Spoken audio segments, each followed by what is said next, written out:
Did you hear what I was playing, Lane? I didn't think it polite to listen, sir. I'm sorry for that for your sake. I don't play accurately. Anyone can play accurately. But I play with wonderful expression. As far as the piano is concerned, sentiment is my forte. I keep science for life. Yes, sir. And speaking of the science of life, have you got the cucumber sandwiches cut for Lady Bracknell? Yes, sir.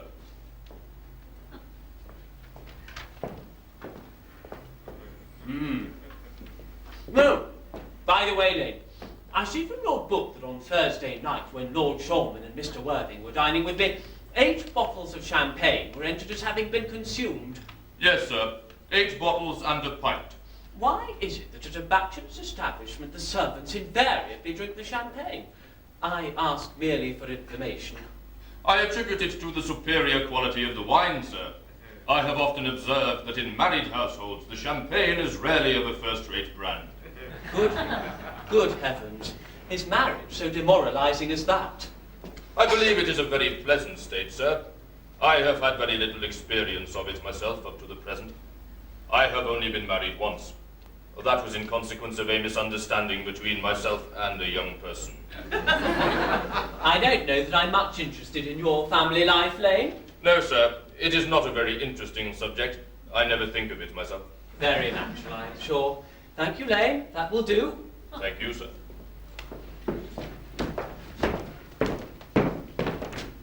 Lane's views on marriage seem somewhat lax. Really, if the lower orders don't set us a good example, what on earth is the use of them? They seem as a class to have absolutely no sense of moral responsibility. Mr. Ernest Worthing. My dear Earnest, how are you? What brings you up to town? Oh, pleasure, pleasure. What else would bring one anywhere? Eating as usual, I see, Algy.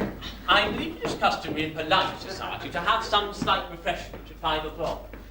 Where have you been since last Thursday? Oh, in the country. What on earth do you do there? When one is in town, one amuses oneself. When one is in the country, one amuses other people. It is excessively boring. And who are the people you amuse? Oh, neighbours. You've got nice neighbours in your part of Shropshire. Perfectly horrid. Never speak of one of them. How immensely you must amuse them. By the way, Shropshire is your county, is it not? Shropshire? Yes, of course. Hello. Why all these cups? Why cucumber sandwiches? Why such reckless extravagance in one so young? Who's coming to tea? Oh, merely Aunt Augusta and Gwendolen. How perfectly delightful.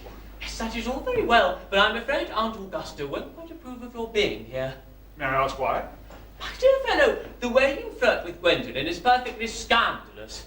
It is almost as bad as the way Gwendolen flirts with you. I am in love with Gwendolen.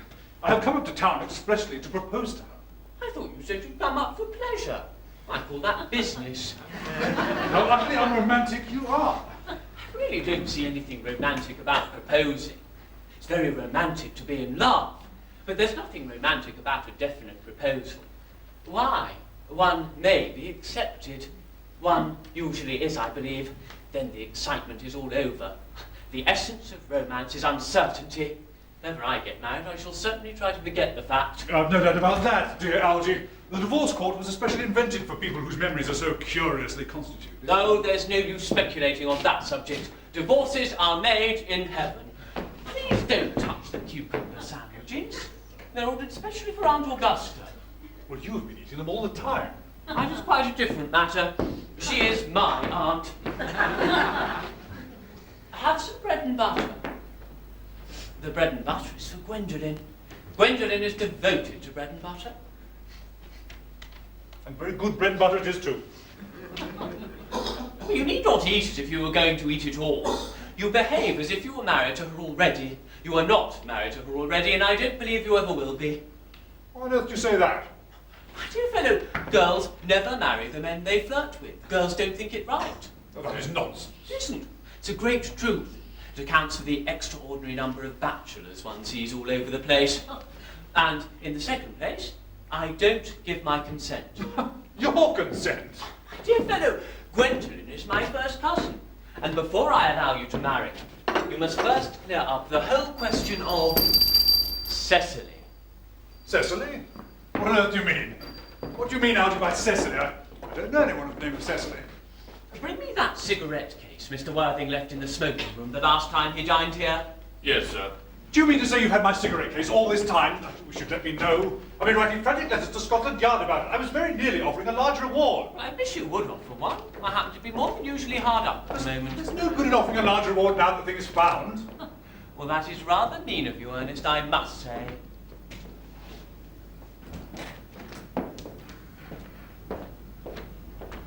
Anyhow, it makes no matter. For now that I read the inscription inside, I see that the thing isn't yours after all. Of course it's mine. You've seen me with it 100 times. And you've no right whatsoever reading what's written inside. It's a very ungentlemanly thing to read a private cigarette case. Well, it's absurd to have a hard and fast rule about what one should read and shouldn't. More than half modern culture depends on what one shouldn't read. I'm quite aware of the fact, and I don't propose to discuss modern culture. It isn't the sort of thing one should talk of in private. I simply want my cigarette case back. Yes, but this isn't your cigarette case. This cigarette case is a present from somebody of the name of Cecily, and you said that you didn't know anyone of that name. Well, if you want to know, Cecily happens to be my aunt. Your aunt? Yes, charming old lady she is too. Lives in Tunbridge Wells. Just coming back to me, Algy. But why does she call herself Little Cecily, if she is your aunt who lives in Tunbridge Wells? From Little Cecily with her fondest love. My dear fellow, what on earth is there in that? I mean, some aunts are tall, some aunts are not tall. That is the matter that surely an aunt may be allowed to decide for herself. You seem to think that every aunt should be exactly like your aunt. That's absurd. Now, for heaven's sake, give me back my cigarette case. Yes, but that doesn't account for the fact that your small Aunt Cecily calls you her uncle. From Little Cecily, with her fondest love, to her dear Uncle Jack. There is no objection, I admit, to an aunt being small, but why an aunt, no matter what her size, should call her nephew her uncle, I can't quite make out. Besides, your name isn't Jack at all. It is Earnest. It isn't Ernest, it's Jack. You've always told me that it was Earnest. I've introduced you to everybody by the name of Earnest. You answer to the name of Earnest. You even look as if your name was Earnest. You are the most earnest-looking person I ever saw in my life. It's quite absurd you're saying your name isn't Earnest. It's on your cards. Here is one of them. Yes. Mr. Ernest Worthing, B4 the Albany. I shall keep this as proof that your name is Earnest, if ever you attempt to deny it to me, to Gwendolen, or to anyone else. Well, my name is Ernest, in town, and Jack in the country, and the cigarette case was given to me in the country. Yes, but that does not account for the fact that your small Aunt Cecily calls you her uncle. Come on, old chap. You'd much better have the whole thing out. My dear Algy, you talk exactly as if you were a dentist. It's very vulgar to talk like a dentist when one isn't a dentist. It produces a false impression. That is exactly what dentists always do. Now go on, tell me the whole thing. And may I say, I have always suspected you of being a secret and confirmed Bunburyist, and I'm quite sure of it now. Bunburyist? What on earth do you mean by a Bunburyist? I shall reveal to you the meaning of that incomparable expression as soon as you've been kind enough to tell me why you are Ernest in town and Jack in the country. Well, produce my cigarette case first. Here it is. Now produce your explanation, and pray, make it improbable. My dear fellow, there's nothing improbable about my explanation at all. In fact, it is perfectly ordinary. Old Mr. Thomas Cardew, who adopted me when I was a little boy, made me in his will guardian to his granddaughter, Miss Cecily Cardew. Cecily, who addresses me as her uncle out of motives of respect you could not possibly appreciate, lives at my place in the country, under the charge of her admirable governess, Miss Prison. Where is that place in the country, by the way? That is nothing to you, dear boy. You are not going to be invited. I may tell you candidly that the place is not in Shropshire. I suspected that, my dear fellow. I have Bunburyed all over Shropshire myself on 2 separate occasions. Now go on. Tell me why you are Ernest in town and Jack in the country. My dear Algia, I don't know whether you will be able to understand my real motives. You're hardly serious enough. When one is placed in the position of guardian, one has to adopt a very high moral tone on all subjects. It is one's duty to do so. And as a high moral tone can hardly be said to conduce very much to either one's health or one's happiness, in order to get up to town, I have always pretended to have a younger brother of the name of Earnest, who lives at the Albany and gets into the most dreadful scrapes. That, my dear Algy, is the whole truth, pure and simple. The truth is rarely pure and never simple. Modern life would be very tedious if it were either. Modern literature a complete impossibility. That wouldn't be at all a bad thing. Literary criticism is not your forte. Don't try it. Much better leave it to the people who haven't been at university. They do it so well in the daily papers. No, what you really are is a Bunburyist. It's quite right in saying you're a Bunburyist. You are one of the most advanced Bunburyists I know. Oh, what on earth do you mean? You have invented a very useful younger brother for yourself by the name of Earnest, in order that you may be able to come up to town whenever you decide. I have invented an invaluable permanent invalid by the name of Bunbury, in order that I may be able to go down into the country whenever I choose. Bunbury is perfectly invaluable. If it wasn't for Bunbury's extraordinary bad health, for instance, I wouldn't be able to dine with you tonight at Willis's, for I've really been engaged to Aunt Augusta for more than a week. I haven't asked you to dine with me anyway tonight. I know. You're absurdly careless about sending out invitations. It's very foolish of you. Nothing annoys people more than not receiving invitations. You'd much better dine with your Aunt Augusta. My dear fellow, I haven't got the slightest intention of doing anything of the kind. To begin with, I dine there on Monday, and once a week is quite enough with one's own relatives. And in the second place, whenever I do dine there, I'm treated as a member of the family, and sent down with either 2 women or none at all. And in the third place, I know perfectly well whom she will place me next to. She will place me next to Mary Farquhar, who always flirts with her own husband across the dinner table. That is not very pleasant. Indeed, it is not even decent. And that sort of thing is immensely on the increase. The number of married women in London who flirt with their own husbands is perfectly scandalous. It looks so bad. Simply washing one's clean linen in public. No. Now that I know you to be a Bunburyist, I naturally want to talk to you about Bunburying. I want to tell you the rules. I'm not a Bunburyist at all.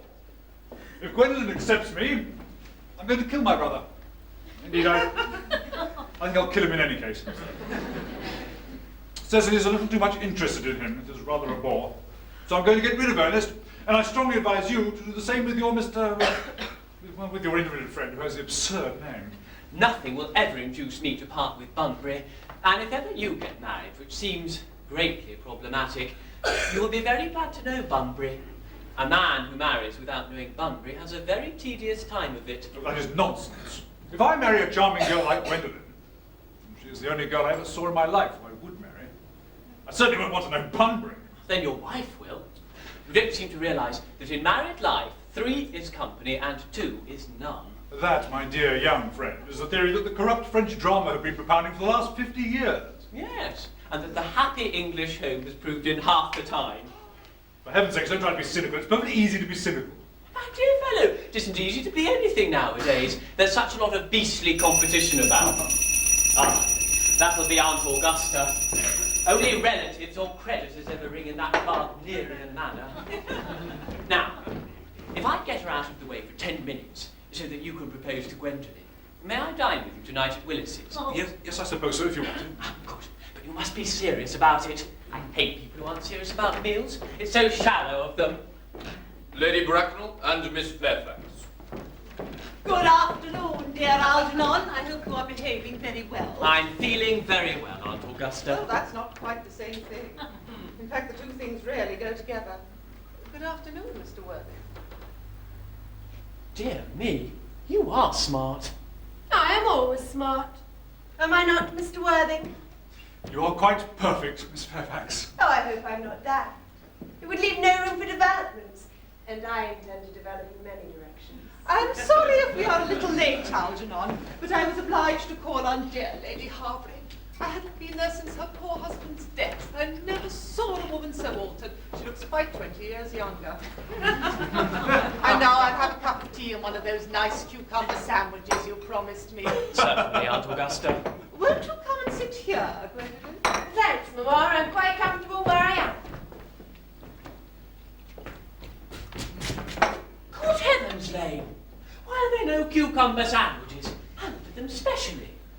There were no cucumbers in the market this morning, sir. I went down twice. No cucumbers. No, sir. Not even for ready money. Thank you, Lane. That will do. Thank you, sir. I am greatly distressed, Aunt Augusta, about there being no cucumbers, not even for ready money. Oh, it really makes no matter, Algernon. I had some crumpets with Lady Harbury, who seems to me to be living entirely for pleasure now. I hear her hair has turned quite gold from grief. It certainly has changed its colour. From what cause I, of course, cannot say. Thank you. I've quite a treat for you tonight, Algernon. I'm going to send you down with Mary Farquhar. Such a nice woman and so attentive to her husband. It's delightful to watch them. I'm afraid, Aunt Augusta, I'm going to have to give up the pleasure of dining with you tonight after all. Oh, I hope not, Algernon. It will put my table completely out. Your poor uncle would have to dine upstairs. Unfortunately, he is accustomed to that. It is a great ball, and I need hardly say a terrible disappointment.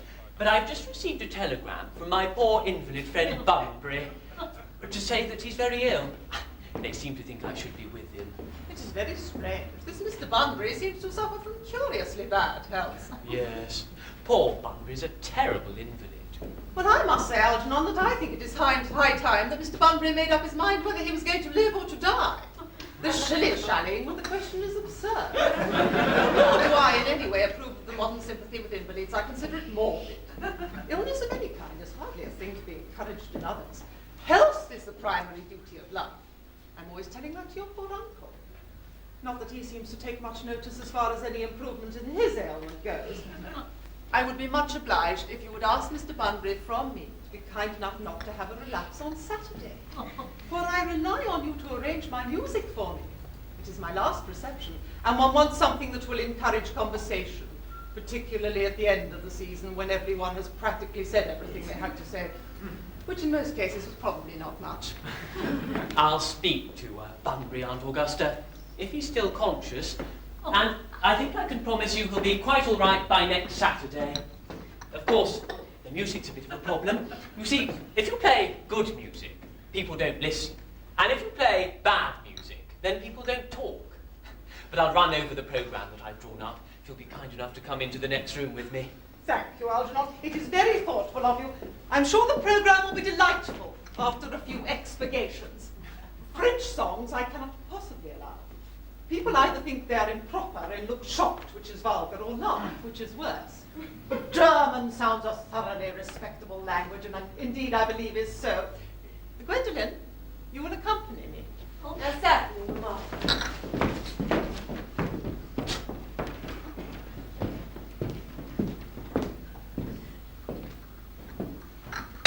Charming day it has been, Miss Fairfax. Pray don't talk to me about the weather, Mr. Worthing. Whenever people talk to me about the weather, I always feel quite certain they mean something else. And that makes me so nervous. I do mean something else. I thought so. In fact, I'm never wrong. And I would like to be allowed to take advantage of Lady Bracknell's temporary absence. I would certainly advise you to do so. And Mamma has a way of coming back suddenly into a room that I have often had to speak to her about.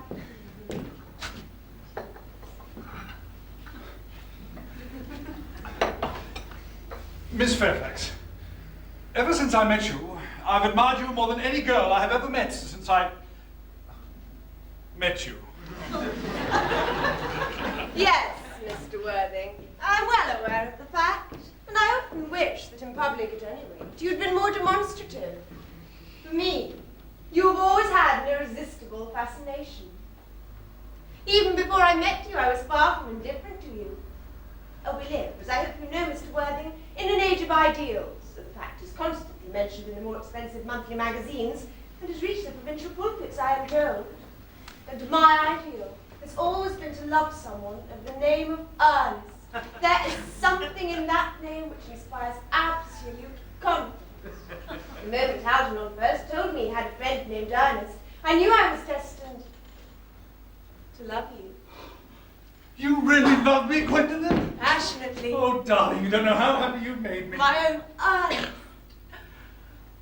But you don't really mean to say that you couldn't love me if my name wasn't Earnest? Your name is Earnest. Yes, I know it is. Supposing it was something else. Do you mean to say you couldn't love me then? That is clearly a metaphysical speculation, and like most metaphysical speculations, has very little reference to the actual facts of real life as we know them today. Personally, darling, to speak quite candidly, I don't much care about the name of Ernest. I don't think the name suits me at all. Oh, it suits you perfectly. It's a divine name. It has a music of its own. It produces vibrations. Oh, really, Gwendolyn?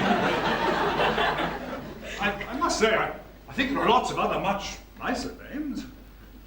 I think Jack, for instance. Charming name. Jack. No, there is very little music in the name of Jack, if any at all indeed.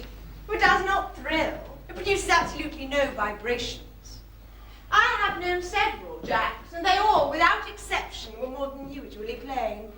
Besides, Jack is a notorious domesticity for John, and I pity any woman who is married to a man named John. She may never be allowed to know the entrancing pleasure of a single moment's solitude. The only really safe name is Earnest. Gwendolyn, I must get christened at once. I mean, we must get married at once. There is no time to be lost. Married, Mr. Worthing. Well, you surely know that I love you. And you led me to believe, Miss Fairfax, that you are not absolutely indifferent to me. I adore you. But you haven't proposed to me yet. Nothing has been said about marriage. The subject hasn't even been touched on.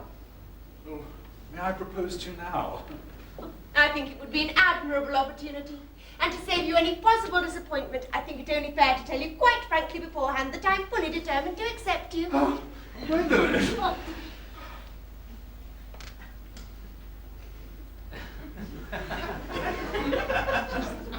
Yes, Mr. Worthing.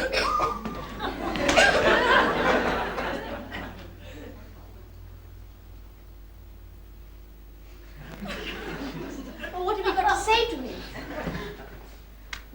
You know what I've got to say to you. Yes, but you don't say it.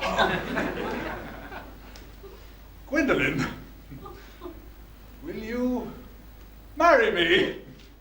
Of course I will, darling. How long you've been about it. I'm afraid you've had very little experience in how to propose.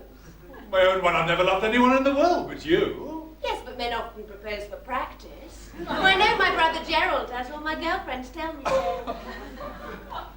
What wonderfully blue eyes you have, Ernest. They're quite blue. I hope you'll always look at me just like that, especially when there are other people present. Mr. Worthing, rise, sir, from this semi-recumbent posture. It is most dangerous. Ma, I must beg you to retire. This is no place for you. Besides, Mr. Worthing has not quite finished yet. Finished what, may I ask? I'm engaged to be married to Mr. Worthing, Mamma. Pardon me, you are not engaged to anyone.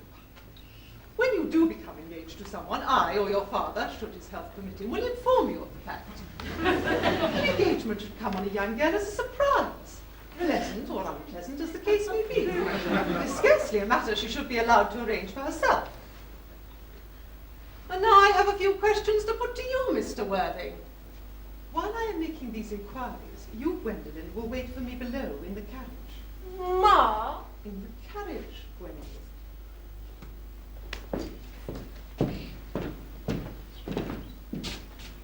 Gwendolyn, the carriage. Yes, Mamma. You may take a seat, Mr. Worthing. Thank you, Lady Bracknell. I prefer standing. I feel bound to tell you that you are not down on my list of eligible young men. Although I have the same list as the dear Duchess of Bolton has, we work together, in fact. However, I am quite ready to enter your name, should your answers be what a really affectionate mother requires. Do you smoke? Well, yes, I must admit I smoke. I am glad to hear it. A man should always have an occupation of some kind. Far too many idle men in London as it is. How old are you? 29. A very good age to be married at. I have always been of opinion that a man who desires to get married should know either everything or nothing. Which do you know? I know nothing, Lady Lady Bracknell. I am pleased to hear it. I do not approve of anything that tampers with natural ignorance. Ignorance is like a delicate exotic fruit. Touch it and the bloom is gone. The whole theory of modern education is radically unsound.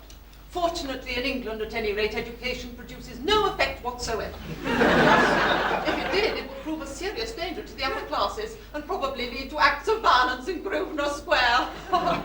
What is your income? Between 7,000 and 8,000 a year. In land or in investments? In investments, chiefly. That is satisfactory. What between the duties expected of one during one's lifetime and the duties exacted of one after one's death, land has ceased to be a profit or a pleasure. It gives one position and prevents one from keeping it up, and that's all that can be said about that. I have a country house with some land, of course, attached to it. About 1,500 acres, I believe. But I don't depend on that for my real income. In fact, as far as I can make out, the poachers are the only people who make anything out of it. A country house? How many bedrooms? Oh, well, that point can be cleared up afterwards. You have a townhouse, I hope. A girl with a simple, unspoiled nature like Gwendolen could hardly be expected to reside in the country. I own a house in Belgrave Square, but it is let by the year to Lady Bloxham. Of course, I can get it back whenever I wish, at 6 months' notice. Lady Bloxham? I don't know her. Oh, she goes about very little. She's a lady considerably advanced in years. Ah, nowadays that is no guarantee of respectability of character. What number in Belgrave Square? 149. The unfashionable side. I thought there was something. However, that could easily be altered. Do you mean the fashion or the side? Both, if necessary, I presume. What are your politics? Well, I'm afraid I really have none. I'm a liberal unionist. Oh, they count as Tories. They dine with us, or come in the evening at any rate. Now, to minor matters. Are your parents living? I have lost both my parents. To lose one parent, Mr. Welling, may be regarded as a misfortune. To lose both looks like carelessness. Who was your father? He was evidently a man of some wealth. Was he born into what the radical papers call a purple of commerce, or did he rise from the ranks of the aristocracy? Well, I'm afraid I really don't know. The fact is, Lady Bracknell, I said I had lost my parents. It would be the truth to say my parents seem to have lost me. I don't actually know who I am by birth. I was found. Found? The late Mr. Thomas Cardew, an old gentleman of a very charitable and kindly disposition, found me and gave me the name of Worthing because he happened to have a first-class ticket for Worthing in his pocket at the time. Worthing is a place in Sussex. It is a seaside resort. Where did this charitable gentleman who had this first-class ticket for this seaside resort find you? In a handbag. A handbag? Yes, Lady Bracknell, I was in a handbag. A somewhat large, black, leather handbag. With handles to it. An ordinary handbag, in fact. In what locality did this Mr. James or Thomas Cardew come across this ordinary handbag? In the cloakroom at Victoria Station. It was given him in mistake for his own. The cloakroom at Victoria Station? Yes, the Brighton line. Mine is in a chariot.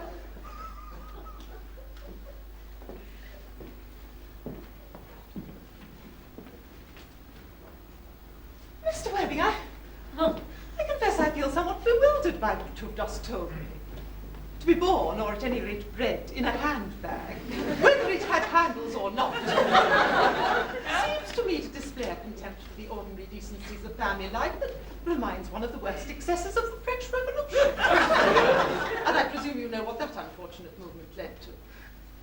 As for the particular locality in which the handbag was found, the cloakroom at a railway station might serve to conceal social indiscretion, has probably indeed been used for that purpose before now. But it could hardly be regarded as an assured basis for a recognized position in good society. May I ask you then what you'd advise me to do? I need hardly say that I would do anything in the world to ensure Gwendolyn's happiness. I'd strongly advise you, Mr. Worthing, to try and acquire some relations as soon as possible, and to make a definite effort to produce at any rate one parent of either sex before the season is quite over.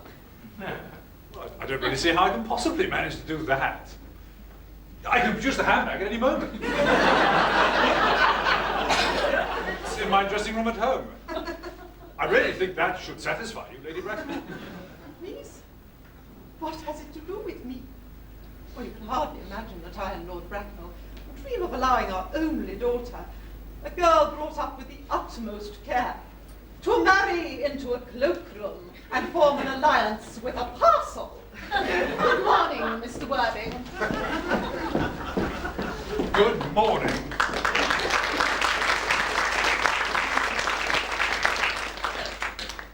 For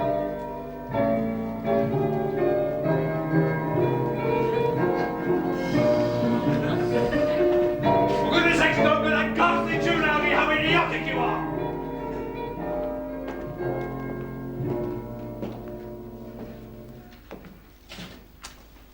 Didn't it go off all right, old boy? You don't mean to say she refused you. I know it's the way she has. She's always refusing people. I think it's most ill-natured of her. Gwendolen is as right as a trivet. As far as she's concerned, we're engaged. Her mother is perfectly unbearable. I've never met such a gorgon. I don't really know what a gorgon is like, but I'm quite sure Lady Bracknell is one.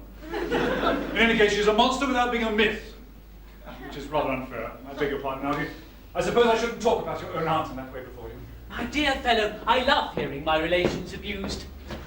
It's really the only thing that makes me put up with them at all. Relations are simply a tedious pack of people who don't have the remotest knowledge of how to live, nor the smallest instinct about when to die. Well, that is nonsense. That is nonsense. It isn't. Well, I won't argue about the matter. You always want to argue about things. That is exactly what things were originally made for. On my word, if I thought that, I'd shoot myself. You don't think there's any chance of Gwendolen becoming like her mother in about 150 years, do you, Archie? All women become like their mothers. That is their tragedy. No man ever does. That's his. Is that clever? It is perfectly phrased, and quite as true an observation in civilized life as any should be. I'm sick to death of cleverness. Everybody's clever nowadays. You can't go anywhere without meeting clever people. The thing's become an absolute public nuisance. I wish to goodness we had a few fools left. We have. I should extremely like to meet them. What do they talk about? The fools? Why, the clever people, of course. What fools? Have you told Gwendolen the truth about your being Earnest in town and Jack in the country? My dear fellow, the truth isn't quite the sort of thing one tells a nice, sweet, refined girl. Extraordinary ideas you have about the way to behave to a woman. The only way to behave to a woman is to make love to her if she is pretty, and to someone else if she's plain. That is nonsense.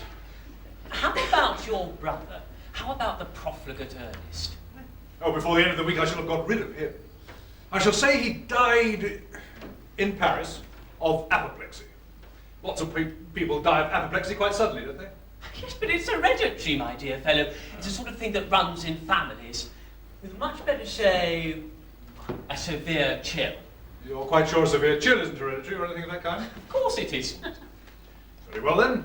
My poor brother Ernest is suddenly carried off in Paris, suddenly by a severe chill. That gets rid of him. Yes, but I thought you said that Miss Cardew was a little over-fond of your poor younger brother. Won't she feel his loss a great deal? That is all right. Cecily's not a silly romantic girl, I'm glad to say. She has a capital appetite, goes for long walks and pays no attention at all to her lessons. I would rather like to see you, Cecily. I shall take very good care you never do. She's excessively pretty and she's only just 18. Have you told Gwendolen the truth about your having excessively pretty ward who's just turned 18? One doesn't just blurt these things out to people. Cecily and Gwendolen are perfectly certain to be extremely great friends. I bet you anything you like, half an hour after they've met, they'll be calling each other sister. Women only do that after they've called each other a lot of other names. Now, we really want to get a good table at Willis's. We'd better go and dress. I'm hungry. I never knew you when you weren't. What should we do after dinner? Go to a theatre? Oh no, I loathe looking. Well, we might go to a club. No, I hate talking. Well, shall we trot round to the Empire at 10? No, I can't bear looking at things. It's so silly. Well, what shall we do then? Nothing. It's awfully hard work doing nothing. Still, I don't mind hard work where there's no definite object of any kind. Miss Fairfax.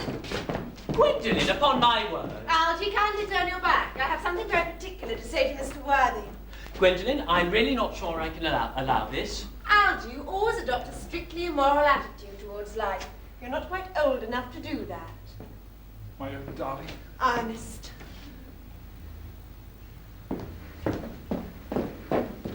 We may never be married. From the expression on Mamma's face, I fear we never shall.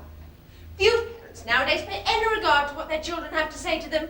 The old-fashioned respect for the young is fast dying out. Whatever influence I ever had over Mamma, I lost at the age of 3. But although she may prevent us from becoming man and wife, and I may marry someone else, marry often, nothing she can ever do will alter my eternal devotion to you. Dear Gwendolen. The story of your romantic origin, as related to me by Mamma with unpleasing comments, has naturally stirred the deeper fibres of my nature. Your Christian name has an irresistible fascination, and the simplicity of your character is exquisitely incomprehensible to me.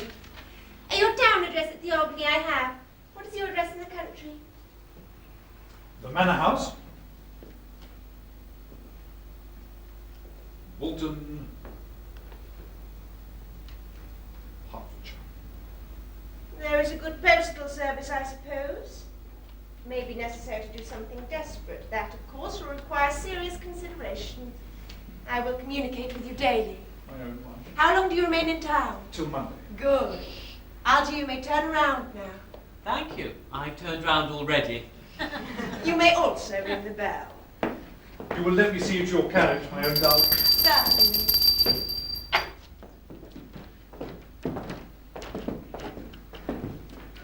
I will see Miss Fairfax out. Yes, sir.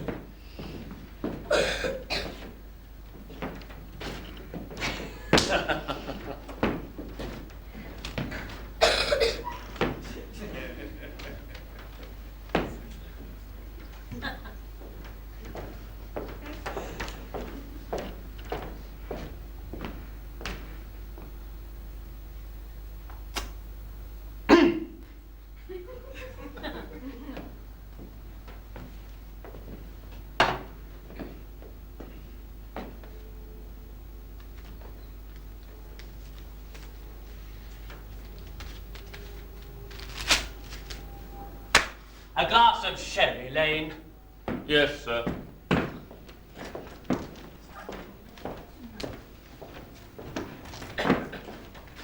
Tomorrow, Lane, I'm going Bunburying. Yes, sir. I shan't be back until Monday morning. You can pack my dress suits, my smoking jacket, and all the Bunbury suits. Yes, sir. I do hope the weather will be fine tomorrow, Lane. It never is, sir. Lane, you're a perfect pessimist. I do my best to give satisfaction, sir. There's a sensible, intellectual girl. The only girl I ever cared for in my life.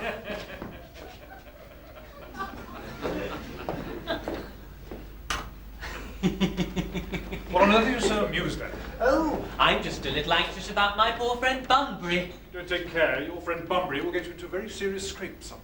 I love scrapes. They're the only things that are never serious. Well, that is nonsense, Algy. You never talk anything but nonsense. Nobody ever does.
Cecily?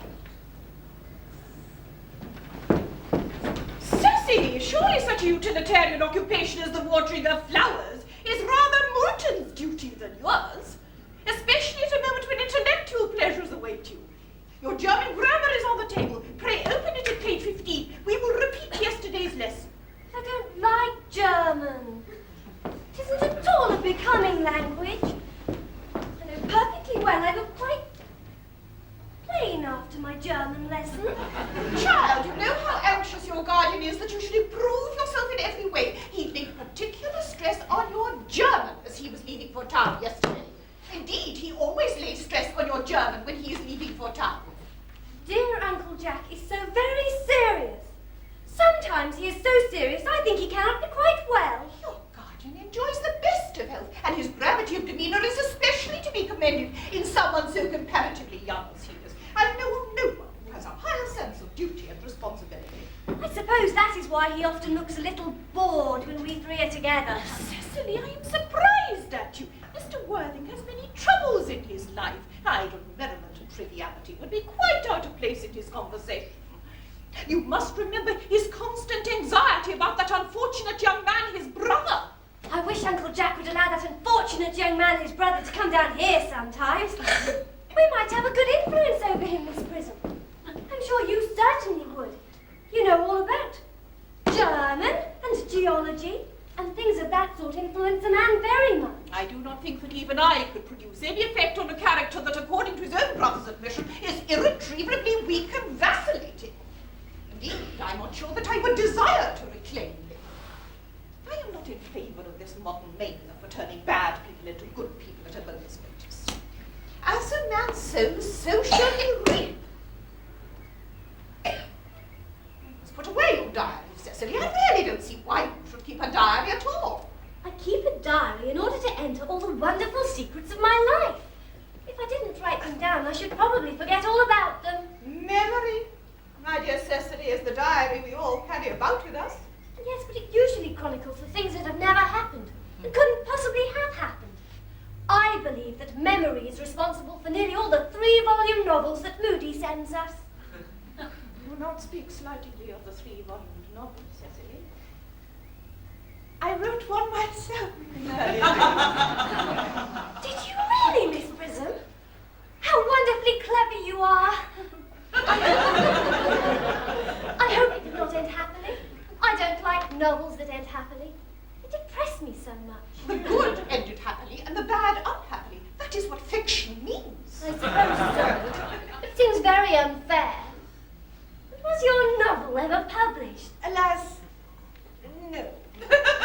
The manuscript, unfortunately, was abandoned. I use the word in the sense of lost or mislaid. To your work, child, these speculations are profitless. But I see dear Dr. Chasuble coming up through the garden.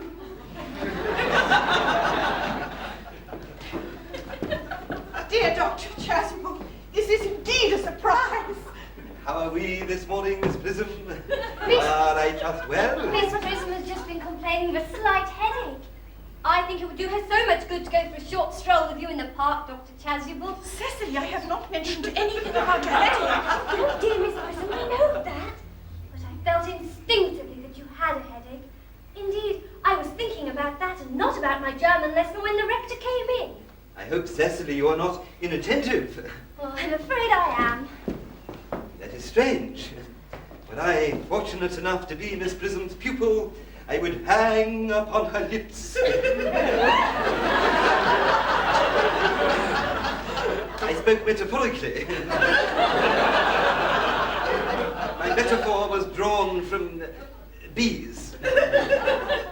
Mr. Worthing, I suppose, has not returned from town yet. We do not expect him until Monday afternoon. Ah, yes. He usually likes to spend his Sunday in London. He is not one of those whose sole aim is enjoyment, as by all accounts that young man, his brother, seems to be.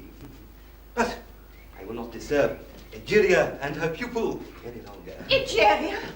My name is Letitia, Doctor. A classical allusion merely drawn from the pagan authors. I shall see you both, no doubt, in song. I think, dear Doctor, I will have a stroll with you. I find I have a headache after and a walk might do it good. With pleasure, Miss Prism, with pleasure. We might go as far as the schools and back. Oh, that would be delightful. Oh, Cecily, here I am. You read your political economy, the chapter on the fall of the rupee. You may omit. It is somewhat too sensational. Even these rhetoric problems have their melodramatic side. Horrid political economy, horrid geography, horrid German.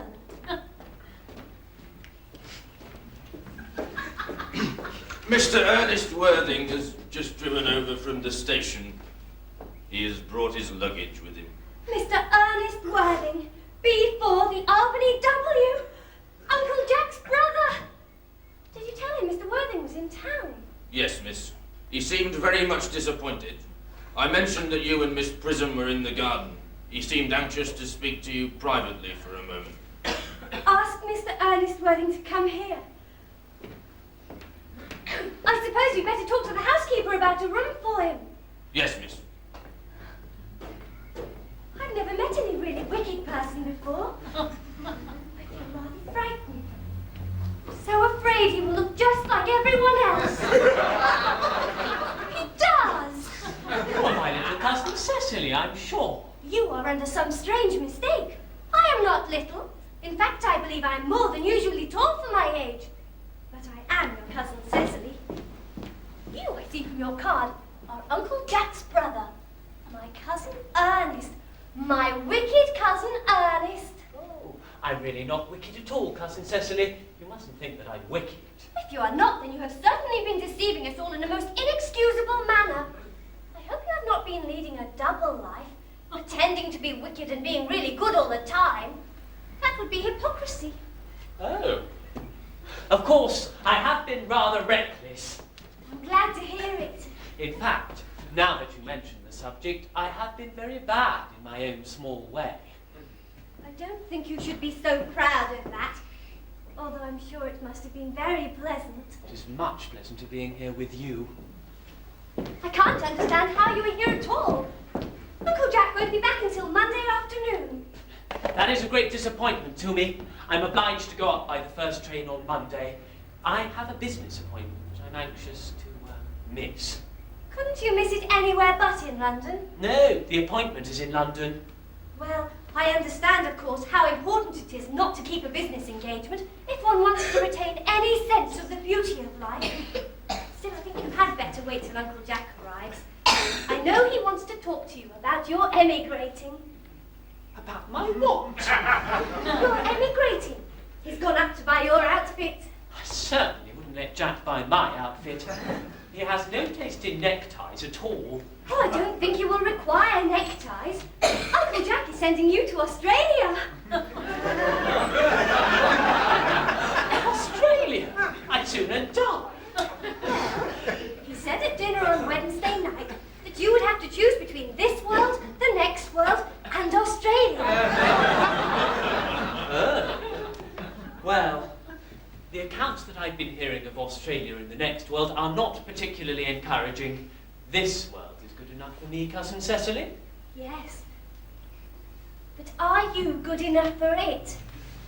I'm afraid I'm not that. That's why I need you to reform me.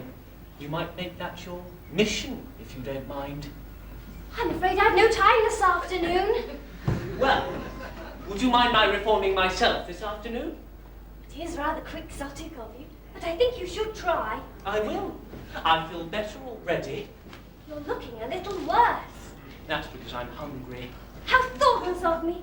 I should have remembered that when one is about to lead an entirely new life, one requires regular and wholesome meals. Won't you come in?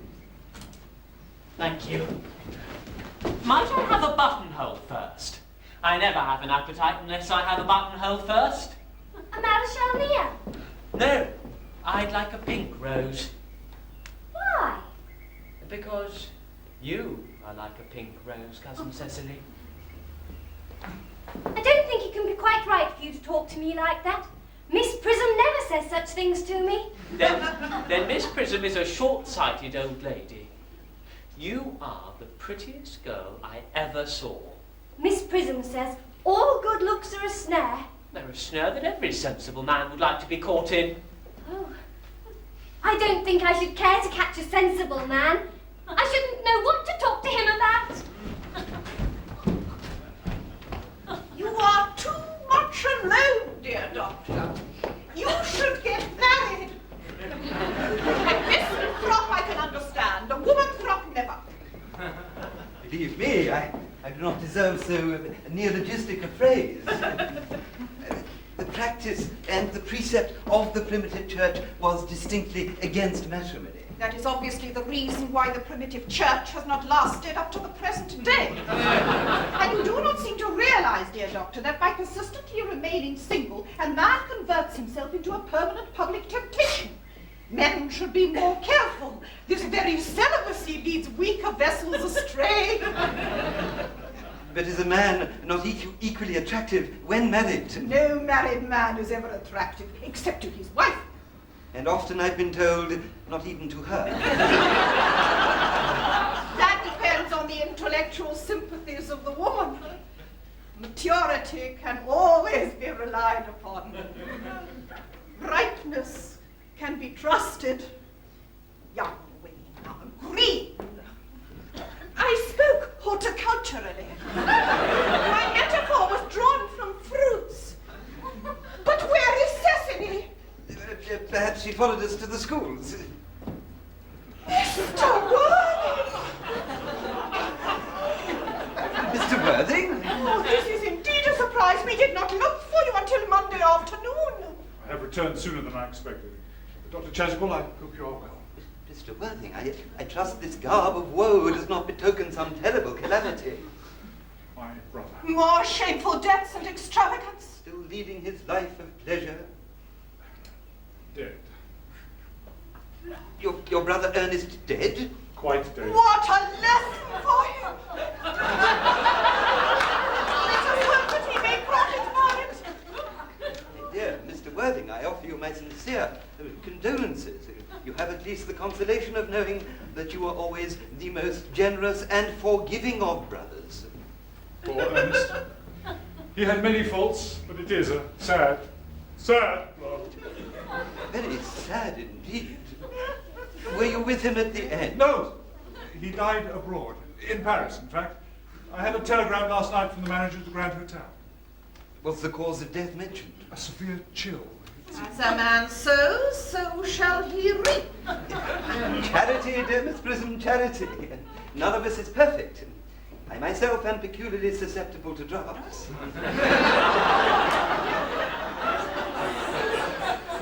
Will the interment take place here? No! He seems to have expressed a desire to be buried in Paris. In Paris? I feel that hardly points to any very serious state of mind at the last. No doubt you would wish me to make some slight allusion to this tragic domestic affliction next Sunday. My sermon on the meaning of the manna in the wilderness can be adapted to almost any occasion. Joyful, or as in this present case, distressing. I preached it at harvest celebrations, christenings, confirmations, on days of humiliation, and on festival days. The last time I delivered it was in the cathedral, as a charity sermon on behalf of the Society for the Prevention of Discontent among the Upper Orders. The bishop, who was present, was much struck by some of the analogies I drew. Ah, that reminds me. You mentioned christenings, I think, Dr. Chasuble. I suppose you know how to christen all right. I mean, of course, you're continually christening, aren't you? It is, I regret to say, one of the rector's most constant duties in this parish. I have often spoken to the poorer classes on the subject, but they don't seem to know what thrift is. But have you a particular infant in mind, Mr. Worthing? Your brother was, I believe, unmarried, was he not? Oh, yes, quite unmarried. People who live entirely for pleasure usually are. But it is not for any child, dear doctor. I'm very fond of children. No, the fact is, I like to christen myself. This afternoon, if you've nothing better to do. Surely, Mr. Worthing, you have been christened already. I don't remember anything about it. Of course, I don't know whether it would disturb you at all, or if you think I'm a little too old now. No, not at all. The sprinkling and indeed the immersion of adults is a perfectly canonical practice. Immersion? You need have no apprehensions, Mr. Worthing. Sprinkling is all that is necessary, or indeed desirable. Our weather is so changeable. At which hour would you wish the ceremony performed? I might trot round about 5, if that would suit you. Perfectly. In fact, I have 2 similar ceremonies to perform at that hour. A case of twins that occurred recently in one of the outlying cottages on your own estate. Lord Jenkins the carter, a most hard-working man. I don't see much fun in being christened along with other babies. I mean, that would be childish. Would 5:30 do? No, admirably.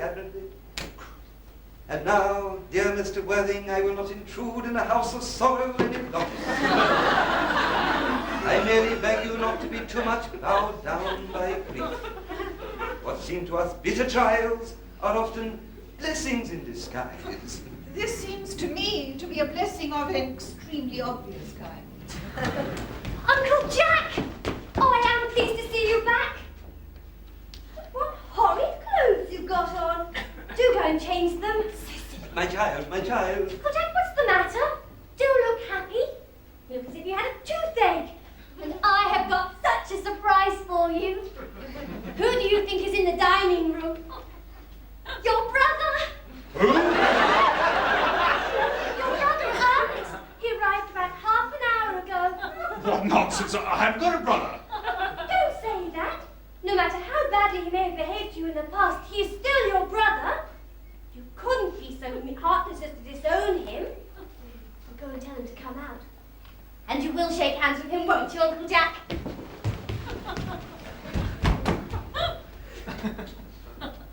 These are very joyful tidings.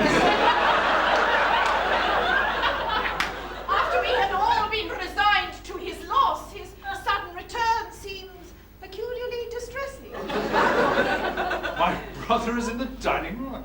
I don't know what it all means. I think it is perfectly absurd. Oh, good heavens! My dear brother John, I've come down from town to say that I'm very sorry for all the trouble that I've caused you, and that I intend to lead a better life in future. Uncle Jack, you are not going to refuse your own brother's hand.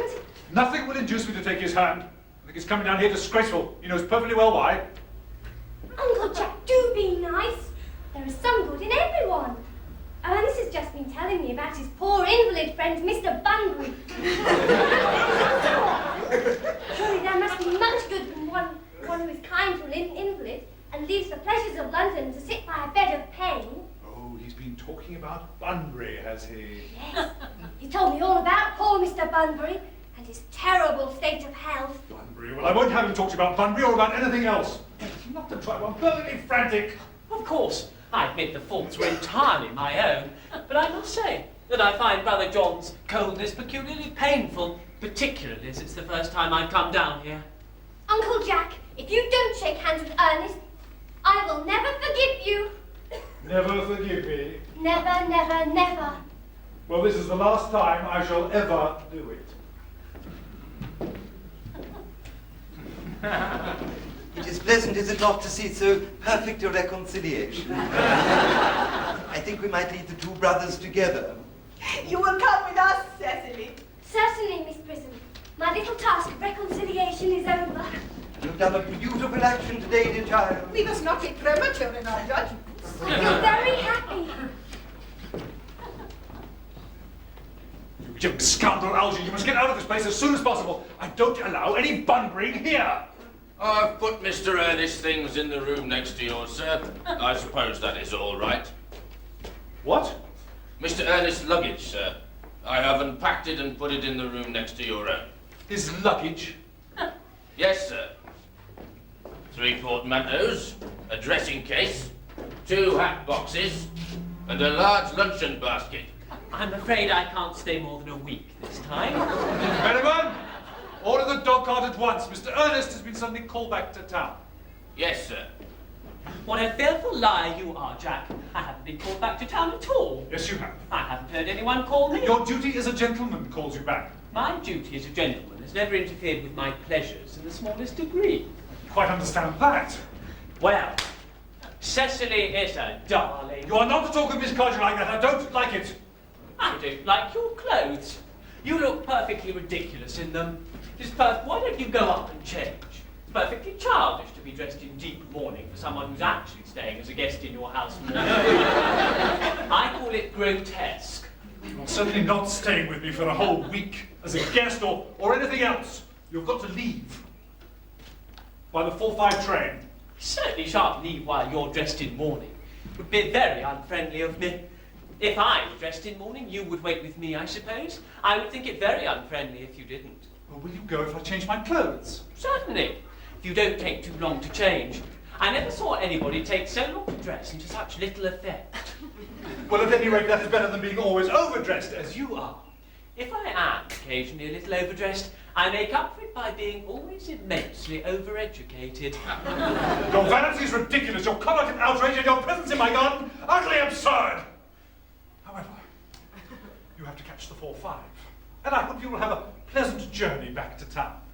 This bunburying, as you call it, has not been a great success for you.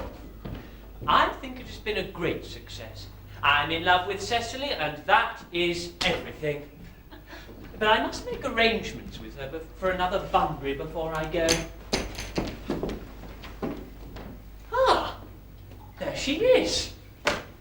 Oh, I merely came back to water the roses. I thought you were with Uncle Jack. He's gone to order the dog cart for me. Oh, is he going to take you for a nice drive? He's sending me away. Then have we got to part? I'm afraid so. It's a very painful parting. It is always painful to part from people whom one has known for a very brief space of time. The absence of old friends one can endure with equanimity. But even a momentary separation from anyone to whom one has just been introduced is almost unbearable. Thank you. The dog cart is at the door, sir. It can wait, Merriman, for 5 minutes. Yes, miss. I hope, Cecily, I shall not offend you if I state quite openly and frankly that you seem to me to be in every way the absolute personification of visible perfection.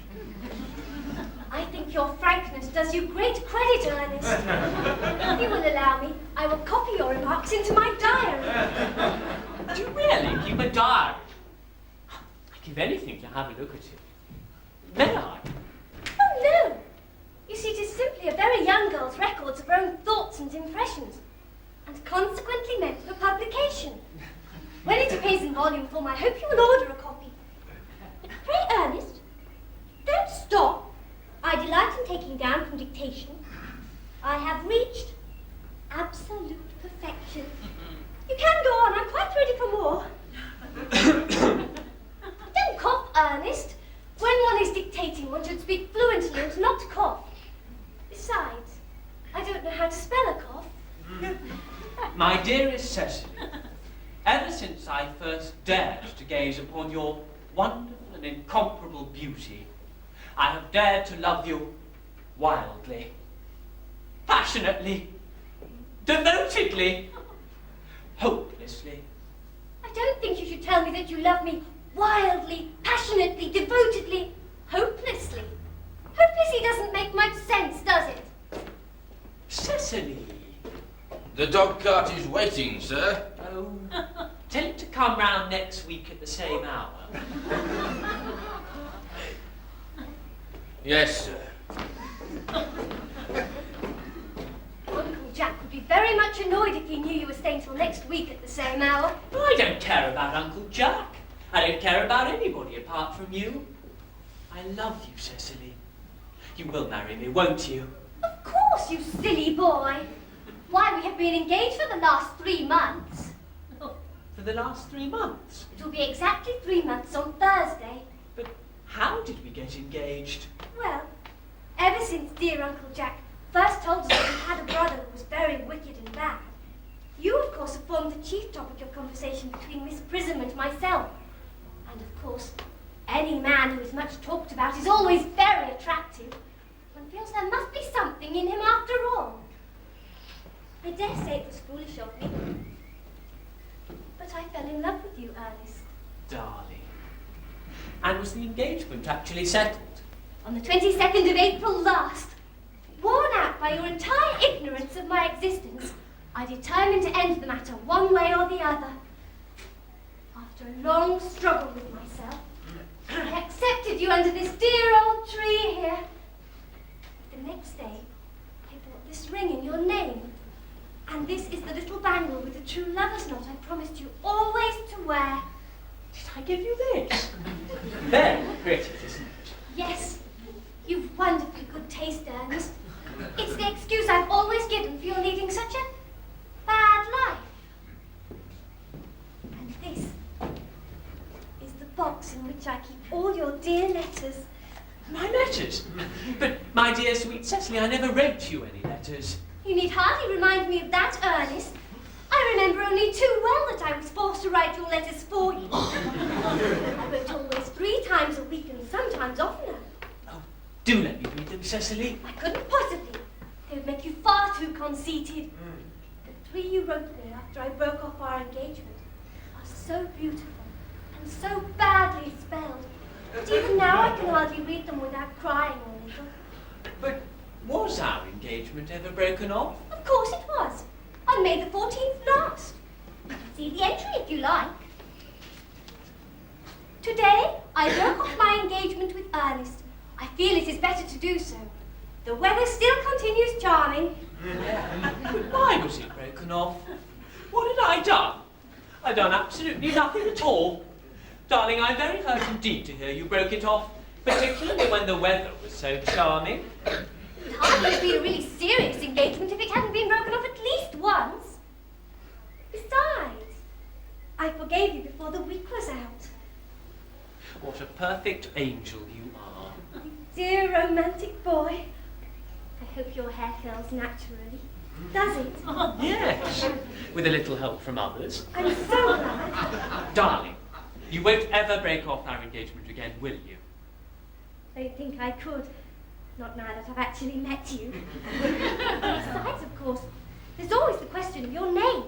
Yes, of course. You must not laugh at me, Ernest, but it has always been a girlish dream of mine to love someone whose name was Earnest. There is something in that name that seems to inspire absolute confidence. I pity any poor married woman whose husband is not called Earnest. Oh, but, my dear sweet Cecily, you don't mean to say that you couldn't love me if I had some other name? But what other name? Oh, any other name, like, Algernon, for instance. Don't like the name of Algernon. Oh, but my own sweet, loving little darling. It's really not such a bad name. In fact, it's a rather aristocratic name. More than half the chaps who get into the bankruptcy court are called Algy. But really, darling, if I was called Algernon, do you mean to say you couldn't love me? I might respect you, I might admire your character, but I feel I would not be able to give you my undivided attention. Cecily, your rector here is thoroughly experienced in the rites and practices of the church. Oh yes, Dr. Chasuble is a most learned man. He has never written a single book, so you can imagine how much he knows. I must see him at once about a most important christening. I mean on important business. Oh. I shan't be more than half an hour. Considering that we've been engaged since April the 22nd, and that I met you today for only the first time, I think it is a little hard that you should leave me for so long a period as half an hour. Couldn't you make it 20 minutes? I'll be back in no time. What an impetuous boy he is! Oh, I like his hair so much.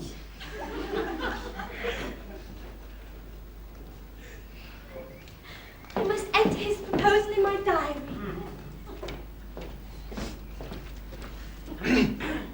Miss Fairfax has just called to see Mr. Worthing. On very important business, Miss Fairfax states. Isn't Mr. Worthing in his library? Mr. Worthing went over in the direction of the rectory some time ago. Pray ask the lady to come out here. He's bound to be back soon, and you can serve tea. Yes, miss. Miss Fairfax. Probably one of the many good elderly women who are associated with Uncle Jack in some of his philanthropic work in London. I don't quite like women who are interested in philanthropic work. They just so forward of them. Miss Fairfax. Pray, allow me to introduce myself to you. My name is Cecily Cardew. Cecily Cardew. What a very sweet name. Something tells me we're going to be great friends. I like you already, more than I can say. My first impressions of people are never wrong. How nice of you to like me so much after we've known each other such a comparatively short time. Pray, sit down. I may call you Cecily, may I not? With pleasure. And you will always call me Gwendolyn, won't you? If you wish. Then that is all quite settled, is it not? I hope so.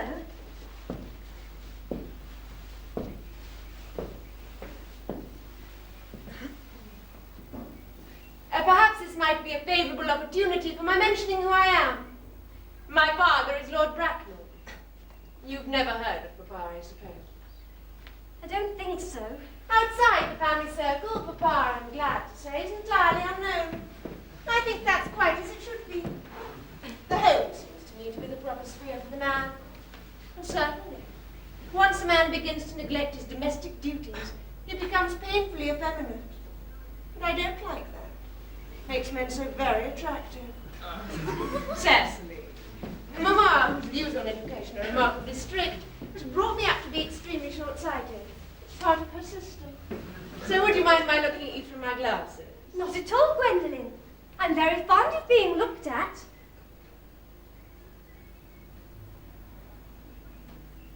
You're here on a short visit, I suppose. Oh, no.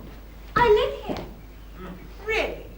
Your mother or some other female relative of advanced years resides here also? No, I have no mother, nor in fact any relations. Indeed. My dear guardian, with the assistance of Miss Prism, has the arduous task of looking after me. Your guardian? Yes. I am Mr. Worthing's ward. Oh.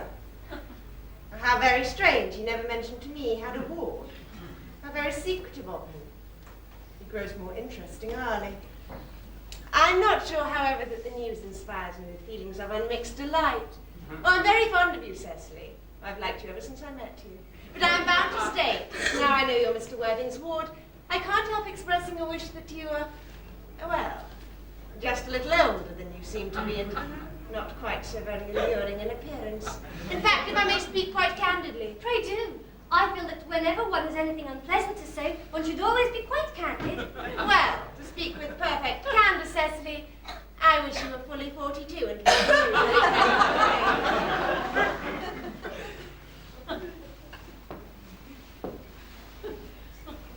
Ernest has a strong, upright nature, who is the very soul of truth and honour. Disloyalty to him would be as impossible as deception. Even men of the noblest possible moral character are extremely susceptible to the physical charms of others. Modern, no less than ancient history, provides us with many painful examples of what I refer to. If it were not so, indeed, history would be quite unreadable. I beg your pardon, Gwendolyn, but did you say Ernest? Yes. Oh, but it is not Mr. Ernest Worthing who is my guardian. It is his brother, his elder brother. He never mentioned to me he had a brother. I'm sorry to say they've not been on good terms for some time. Ah, that accounts for it. And now I think of it, I've never heard any man mention his brother.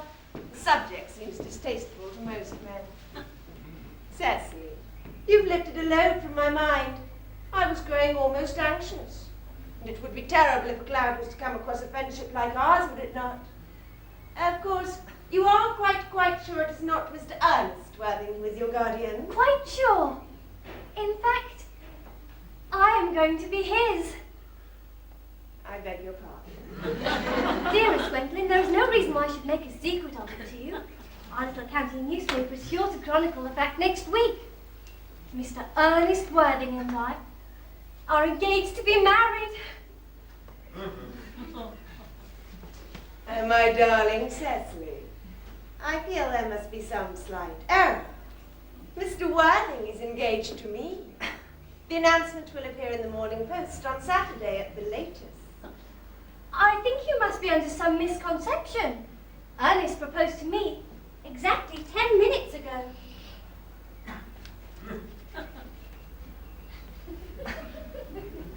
Well, it was certainly very curious.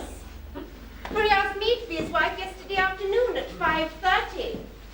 If you would care to verify the incident, pray do so. I never travel without my diary. One should always have something sensational to read on the train. I'm so sorry, my darling Cecily, if it comes as any disappointment to you. But I'm afraid that I have the prior claim. It would distress me more than I could tell you, dearest Gwendolyn, if it should cause you any mental or physical anguish. But I feel bound to point out that since Ernest proposed to you, he's clearly changed his mind. If the poor fellow has been entrapped into any foolish promise, I will consider it my duty to rescue him at once, and with a firm hand. Whatever unfortunate entanglement my poor boy may have got himself into, I will never reproach him with it after we are married. Do you allude to me, Miss Cardew, as an entanglement? You are presumptuous.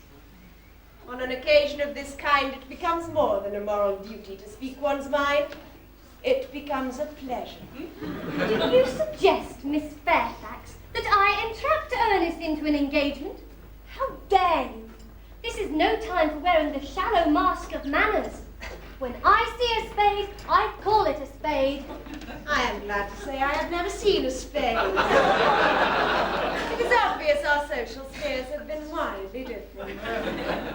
Shall I lay tea here as usual, miss? Yes, as usual.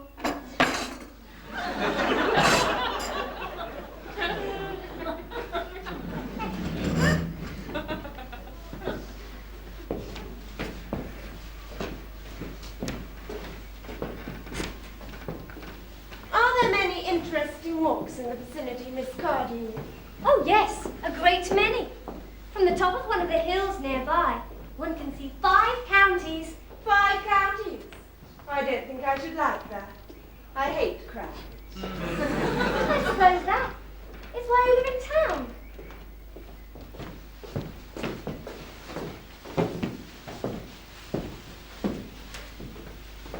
Quite a well-kept garden this is, Miss Cardew. So glad you like it, Miss Fairfax. I had no idea there were any flowers in the country. Oh yes, flowers are as common here, Miss Fairfax, as people are in London. Personally, I can't understand how anybody manages to exist in the country. If anybody who is anybody does, the country always bores me to death. Oh, this is what the newspapers call agricultural depression, is it not? I hear the aristocracy are suffering very much from it at present. It's almost an epidemic amongst them, I have been told. May I offer you tea, Miss Fairfax? Thank you. Detestable girl, but I require tea.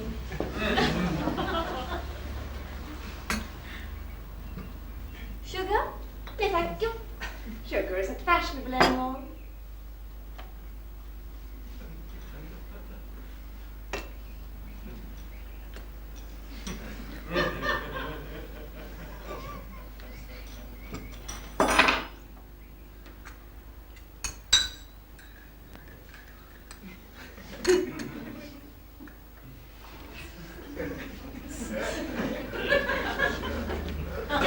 Or bread and butter? Bread and butter, please. Cake is rarely seen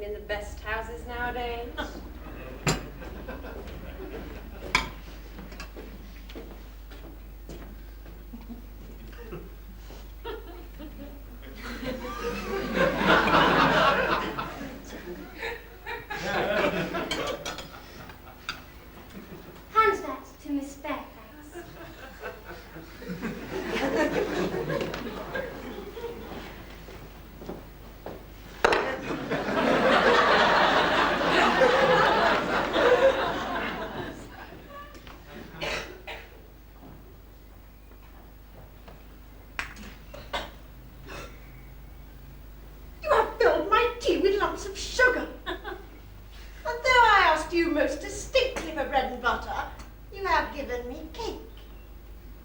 I am known for the gentleness of my disposition, Miss Cardew, and for the extraordinary sweetness of my nature. But I warn you, you may go too far. To save my poor, innocent, trusting boy from the machinations of any other girl, there are no lengths to which I would not go. From the moment I saw you, I distrusted you. I felt you were false and deceitful.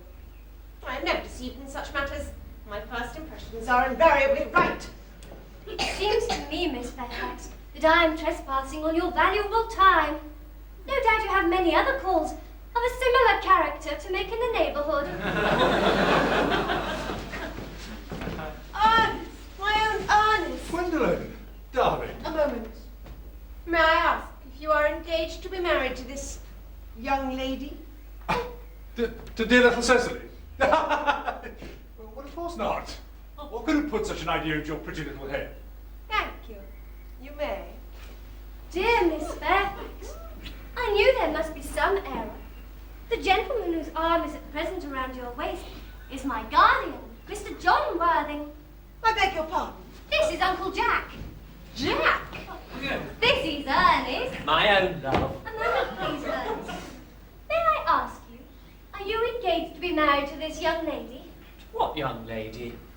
Good heavens, Gwendolen! Yes, to good heavens, Gwendolen. I mean to Gwendolen. Of course not. What could have put such an idea into your pretty little head? Thank you. You may. I felt there must be some slight error.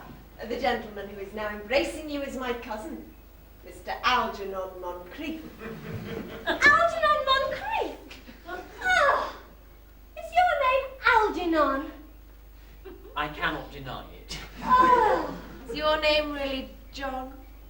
I could deny it if I liked. I could deny anything if I liked. But it certainly is John. It has been John for years. A gross deception has been practiced on us both. My poor wounded Cecily. Sweet wrongs, Gwendolen.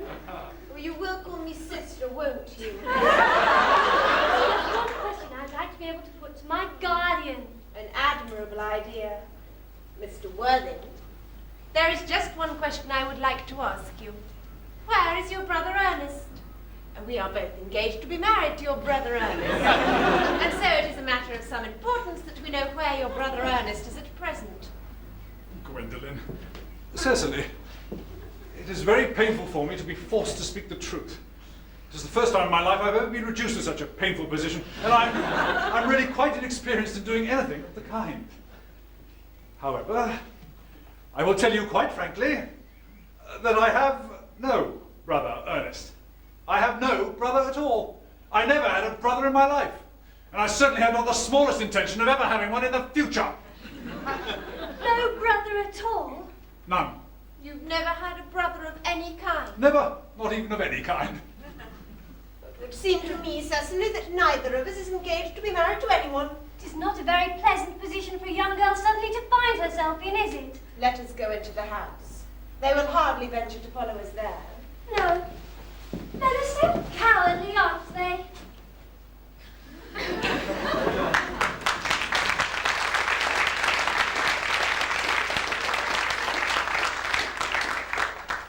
This ghastly state of things is what you call bunburying, I suppose. Yes, and a perfectly wonderful Bunbury it is too.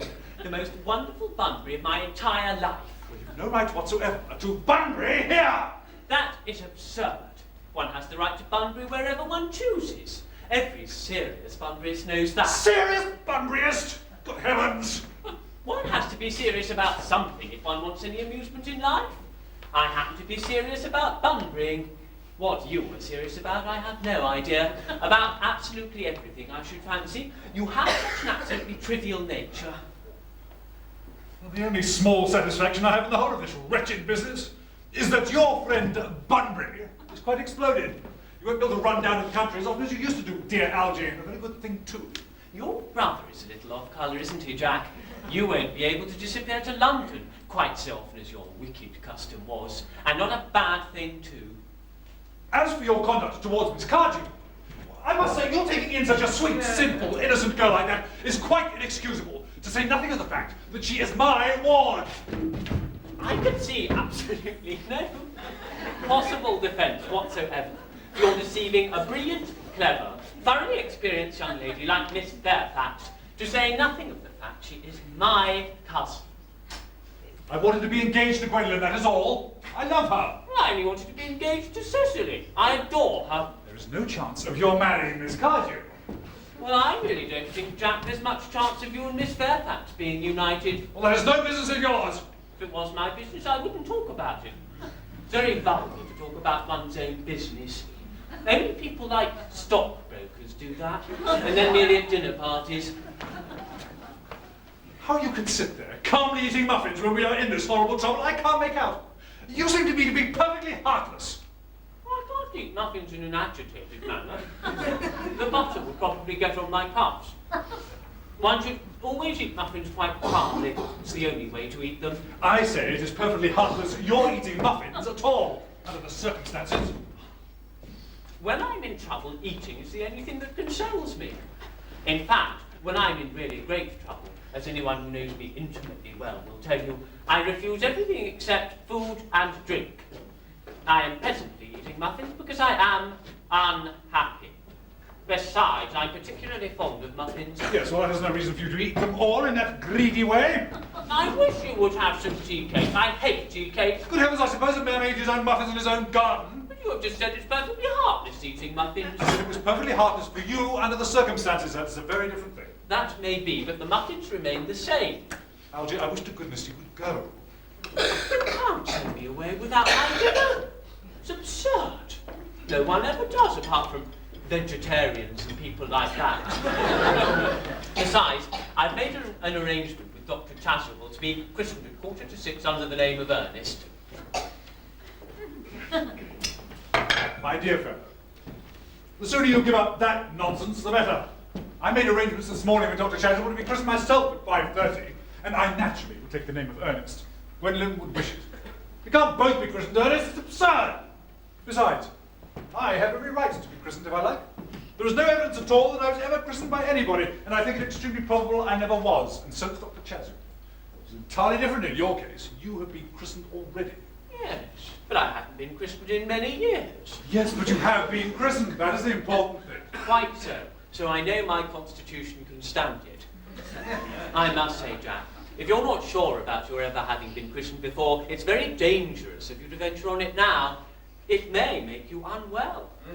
After all, you can hardly have forgotten that a very closely connected relative of yours was very nearly carried off by a severe chill in Paris last week. Yes, but as you said yourself, a severe chill is not hereditary. It used to be, but it may be now. Science is always making such wonderful progress in things. Oh, that is nonsense. You're always talking nonsense. Jack, you are at the muffins again. I wish you wouldn't. There are only 2 left. You know I'm particularly fond of muffins. But I hate tea cake. And yet you allow them to be served up for your guests. What ideas you have of hospitality. Algernon, I have already asked you to go. I don't want you here. Now, why don't you go? I haven't quite finished my tea yet. Besides, there's still 1 muffin left.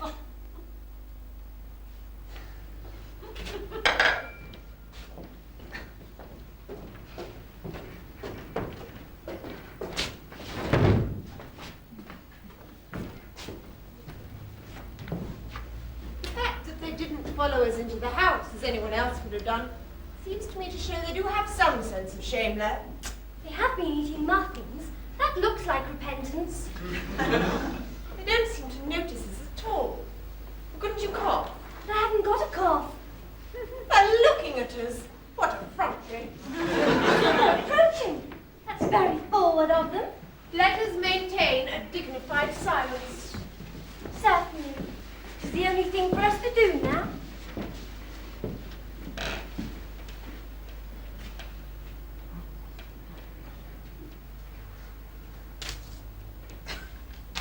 This dignified silence seems to produce an unpleasant effect. A most distasteful one. But we will not be the first to speak. Certainly not. Mr. Worthing. There is something I must ask you. Much depends on your reply. Gwendolen, your common sense is invaluable. Mr. Moncrief, kindly answer me the following question. Why did you pretend to be my guardian's brother? In order that I might have an opportunity of meeting you. That certainly seems a satisfactory reply, does it not? Yes, dear, if you can believe him. I don't. That does not affect the wonderful beauty of his answer. No. In matters of grave importance, style and sincerity is the vital thing. Mr. Worthing, what explanation can you offer to me for pretending to have a brother?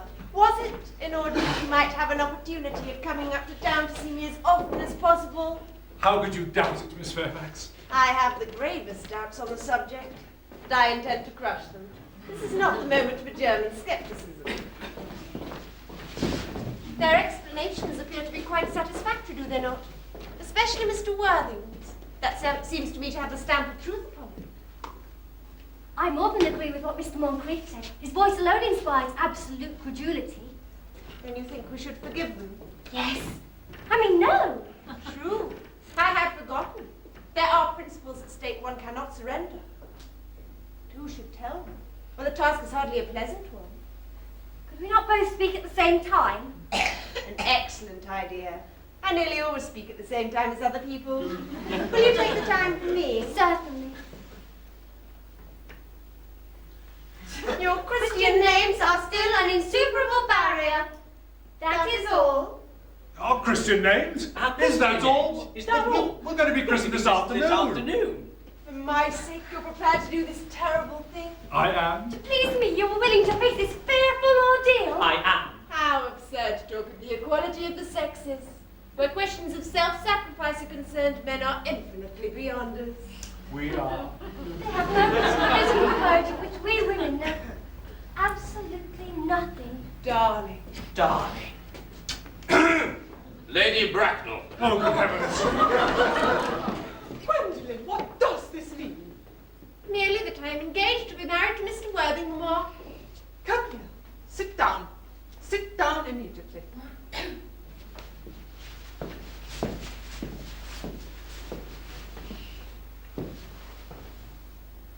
Appraise, sir, of my daughter's sudden flight by her trusty maid, whose confidence I purchased by means of a small coin.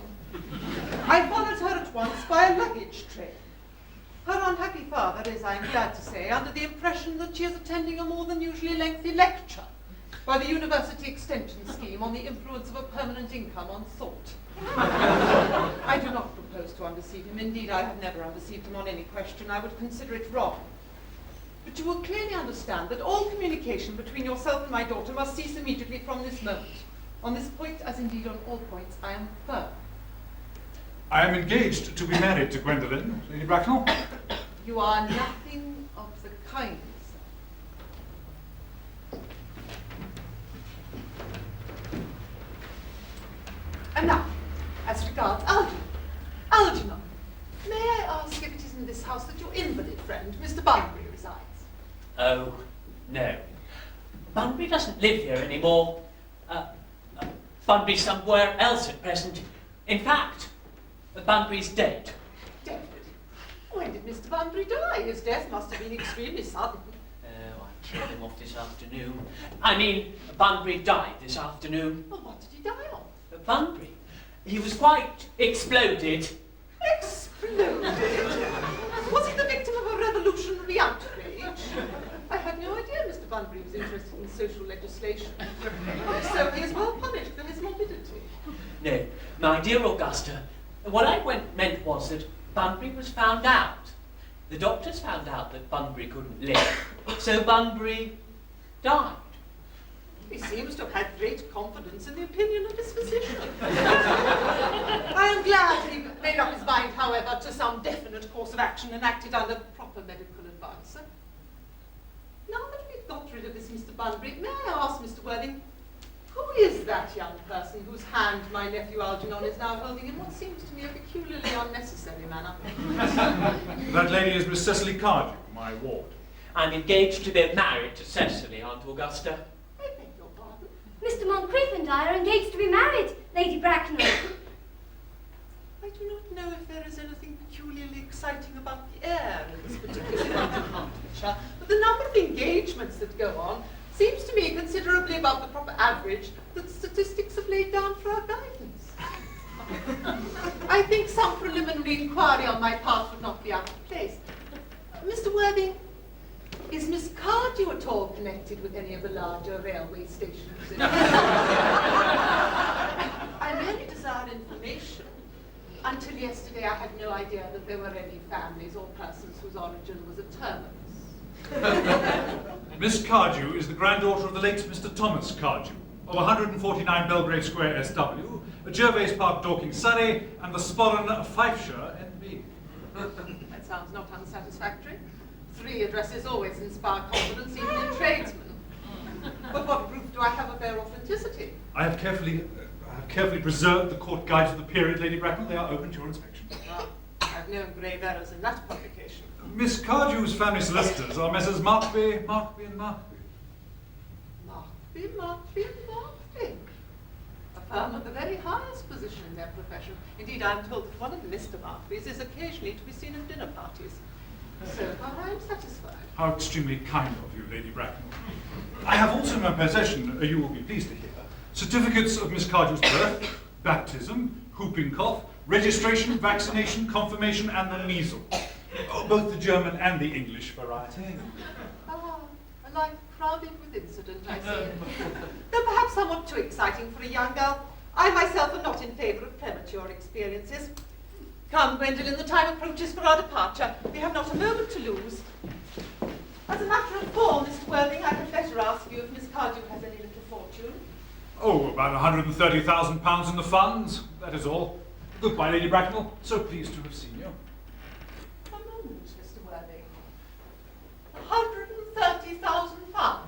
And in funds.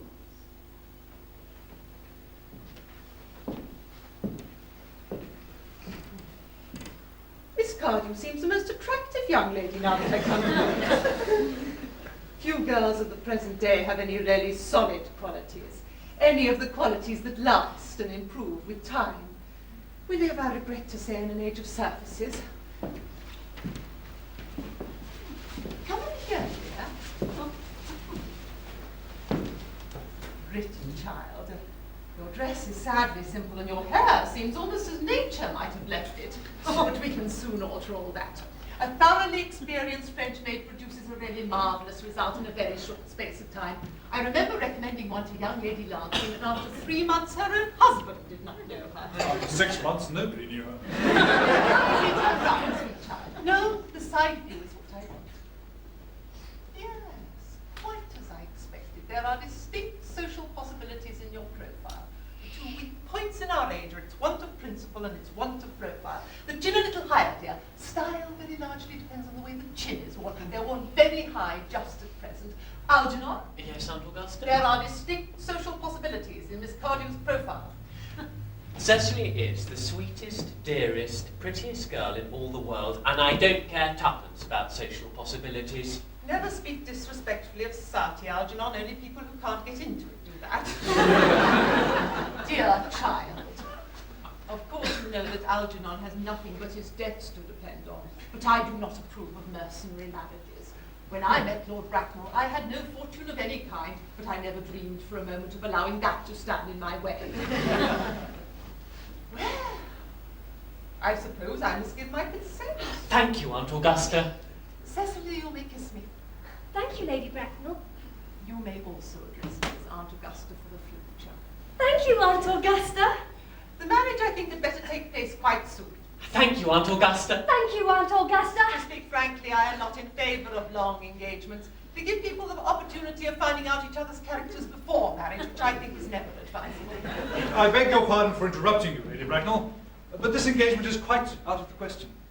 I am Miss Cardew's guardian, and she cannot marry without my consent until she comes of age. That consent I absolutely decline to give. Well, upon what grounds, may I ask? Algernon is an extremely, I may almost say ostentatiously, eligible young man. He has nothing, but he looks everything. What more can one desire? It pains me very much to have to speak frankly to you, Lady Bracknell, about your nephew. The fact is, I do not approve at all of his moral character. I suspect him of being untruthful. Untruthful? My nephew Algernon? Impossible. He's an Oxonian. I fear there can be no possible doubt about the matter. This afternoon, during my temporary absence in London on an important question of romance, He obtained admission to my house by the means of the false pretense of being my brother. Under an assumed name, he drank, I have just been informed by my butler, an entire pint bottle of my Perrier Jouet Brut 89. A wine I was especially reserving for myself. Continuing his disgraceful deception, he succeeded in the course of the afternoon in alienating the affections of my only ward. He subsequently stayed to tea and devoured every single muffin. And what makes his conduct all the more heartless is that he was perfectly well aware from the first that I have no brother, that I never had a brother, and that I don't intend to have a brother, not even of any kind. I distinctly told him so myself yesterday afternoon.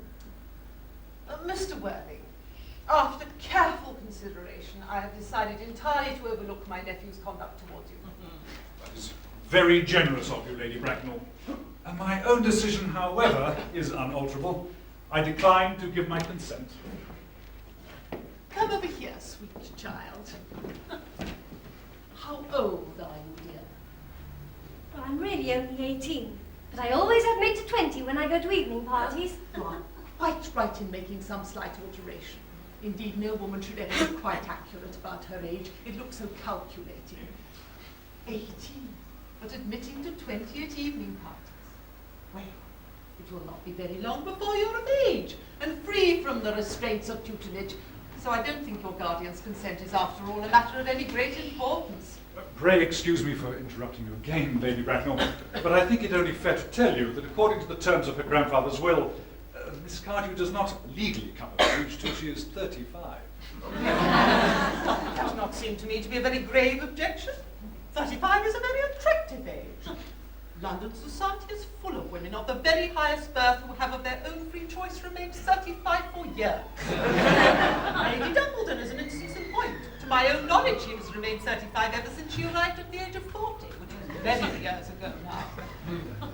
I see no reason why our own dear Cecily should not be even still more attractive at the age you mentioned than she is at present. There will be a large accumulation of property. Algy, could you wait for me until I was 35? Of course I could. You know I could. Yes, I felt it instinctively. But I couldn't wait all that time. I hate waiting even 5 minutes for anybody. It always makes me rather cross. I'm not punctual myself, I know, but I do like punctuality in others. And waiting, even to be married, it's quite out of the question. Then what is to be done, Cecily? I don't know, Mr. Moncrief. My dear Mr. Worthing, as Miss Cardew states quite positively that she cannot wait till she is 35, a remark which I am bound to say seems to me to show a somewhat impatient nature. I would beg of you to reconsider your decision. But my dear Lady Bracknell, the matter is entirely in your own hands. The moment you consent to my marriage to Gwendolen, I will most gladly allow your nephew to form an alliance with my ward. You must be quite aware that what you propose is out of the question. Then a passionate celibacy is all that any of us can look forward to. That is not the destiny I propose for Gwendolen. Algernon, of course, can choose for himself. Come, dear. We have already missed 5, if not 6 trains. To miss any more might expose us to comment on the platform. Everything's quite ready for the christenings. The christening, sir? Is that not somewhat premature? Both these gentlemen expressed a desire for immediate baptism. At their age? The idea is grotesque and irreligious. Algernon, I forbid you to be baptized. I will not hear of such excesses. Lord Bracknell would be highly displeased if he learned that was the way you wasted your time and money. Am I to understand, then, there will be no christenings at all this afternoon? I don't think that as things are now, it will be of much practical value to either of us, Dr. Chancellor. I am grieved to hear such sentiments from you, Mr. Worthing. They savour of the heretical views of the Anabaptists. Views which I have totally refuted in 4 of my unpublished sermons. However, as your current mood appears to be one peculiarly secular, I shall return to the church at once. Indeed, I have just been informed by the pew opener that for the last hour and a half, Miss Prism has been waiting for me in the vestry. Miss Prism? Did I hear you mention a Miss Prism? Yes, Lady Bracknell, I'm on my way to join her. Well, pray allow me to detain you for a moment. matter may prove to be one of vital importance to Lord Bracknell and myself. Is this Miss Prism a female of repellent aspect, remotely connected with education? She is the most cultivated of ladies and the very picture of respectability. It is obviously the same person. Might I inquire what position she holds in your household? I am a celibate, madam. Miss Prism, Lady Bracknell, has been for the last 3 years Miss Cardew's esteemed governess and valued companion. In spite of what I hear of her, I must see her at once. Let her be sent for. She approaches. She is nigh. I was told that you expected me in the vestry, dear Canon. I have been waiting for you there for an hour and 3/4. Prism! Come here, Prism.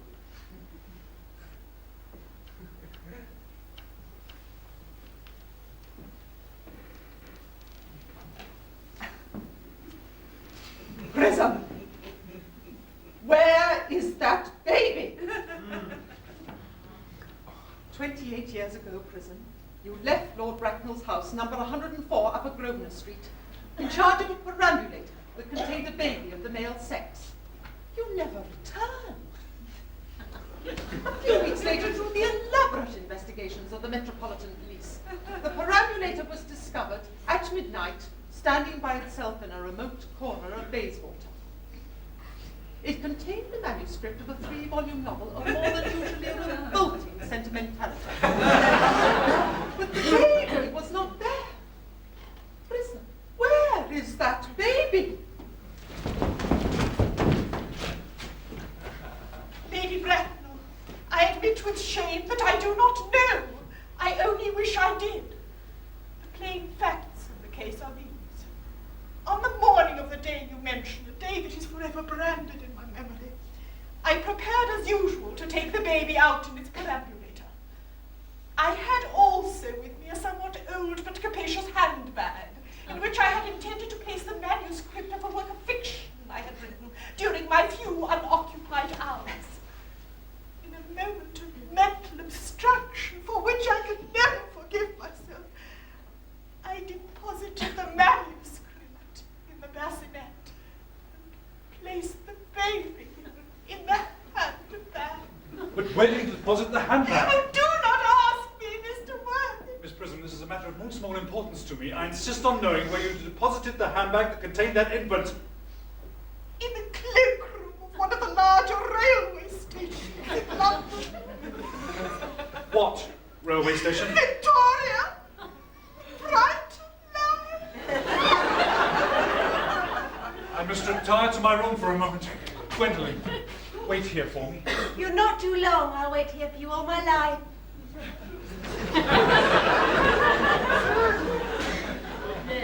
What do you suppose this means, Lady Bracknell?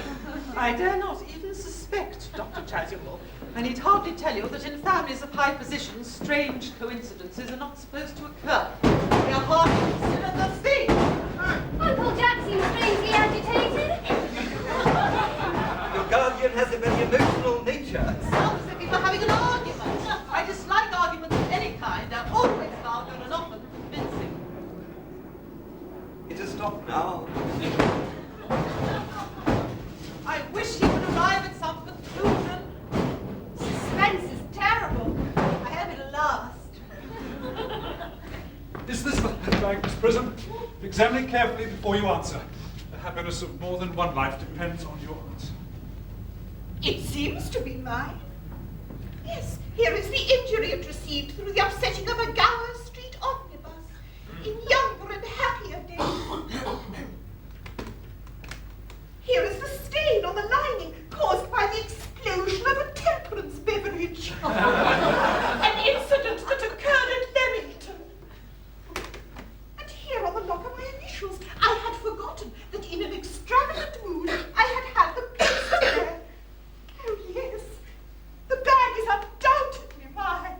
I'm delighted to have it so unexpectedly returned to me. It has been a great inconvenience being without it all. Miss Prism, more is returned to you than this handbag. I am the baby you placed in it. You? Yes, Mother! I am unmarried, Mr. Worthing. Unmarried. I don't deny that is a serious blow. But after all, who has the right to cast a stone at one who has suffered? Cannot repentance wipe out an act of folly? Why should there be one law for men and another for women? Mother, I forgive you. There is some error. There is the lady who can tell you who you really are.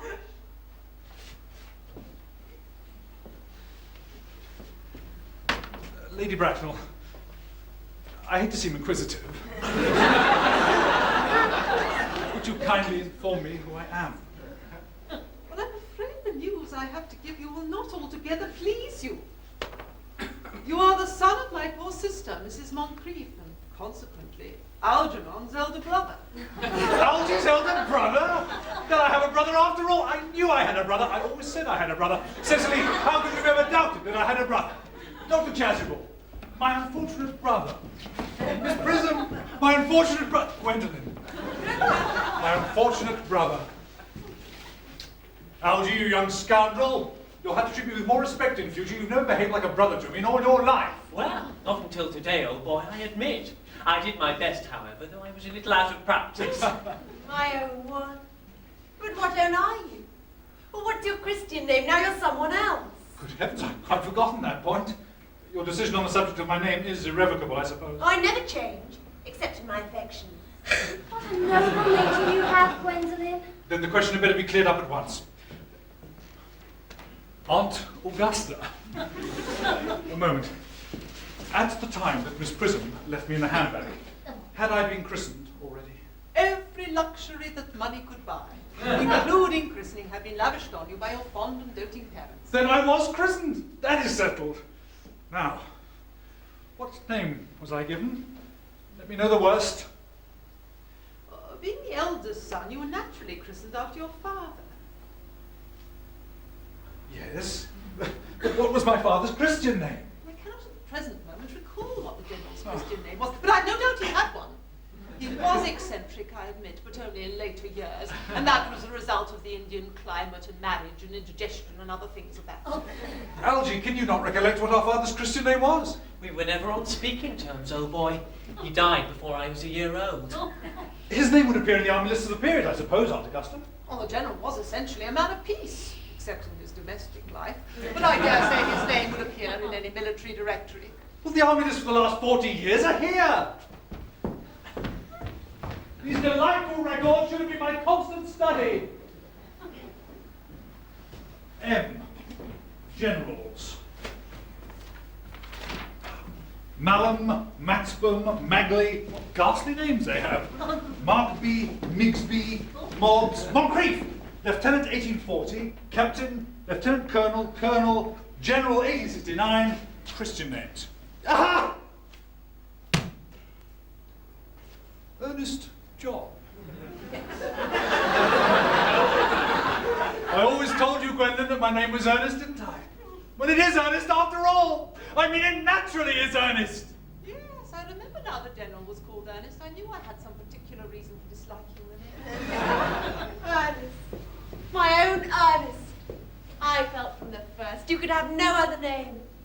Gwendolen, it's a terrible thing for a man to suddenly find out that all his life he's been speaking nothing but the truth. Can you forgive me? I can. But I feel that you're sure to change. Oh, my own one? Letitia. Frederick, at last.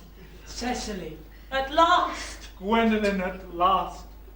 My nephew, you seem to be displaying signs of triviality. On the contrary, Aunt Augusta, I've now realized for the first time in my life the vital importance of being earnest.